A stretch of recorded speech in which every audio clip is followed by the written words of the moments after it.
નમસ્તે. આપ સૌને જણાવતા મને ખૂબ જ આનંદ થાય છે કે પોરબંદરમાં સૌ પ્રથમ વખત ડોક્ટર વી.આર. ગોડાણીયા BBA કોલેજમાં ડિપ્લોમા ઇન હોસ્પિટલ મેનેજમેન્ટ નામનો કોર્સ ઇન્ટ્રોડ્યુસ કરવામાં આવ્યો છે. આ કોર્સનું સંકલન ભક્ત કવિ નરસિંહ મહેતા યુનિવર્સિટી દ્વારા કરવામાં આવ્યું છે. આ કોર્સ છે એ તમારી સ્કિલને વધારે ને વધારે અપગ્રેડ કરશે, જે આજની ન્યૂ એજ્યુકેશન પોલિસી મુજબ ખૂબ જ અગત્યની વાત છે. તો હવે આપણે પ્રશ્ન એવો થાય કે આમાં કોણ લોકો એનરોલ કરી શકશે?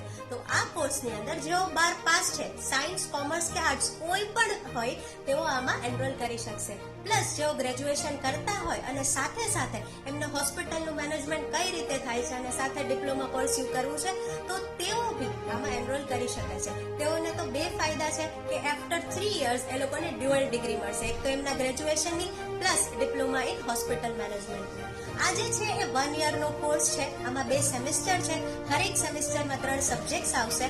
100 માર્ક્સનું પેપર હોય છે, એમાંથી 70 માર્ક્સનું પેપર તમારે લખવાનું હોય છે અને 30 માર્ક્સ છે ઇન્ટરનલ હોય છે. તો સૌ જેને પણ ઈચ્છા છે કે હોસ્પિટલનું વહીવટી તંત્ર કેમ ચાલે છે, હોસ્પિટલમાં બધું કઈ રીતે એડમિનિસ્ટ્રેશન થાય છે, તો એ જાણવા માટે અને તમારી ઈચ્છાને પૂરી કરવા માટે જલ્દીથી આ કોર્સમાં જોડાઈ જાઓ. એડમિશન લેવાનું જે સ્થળ છે એ ડોક્ટર વી.આર. ગોડાણીયા BBA ડિપાર્ટમેન્ટમાં તમારે જવાનું રહેશે.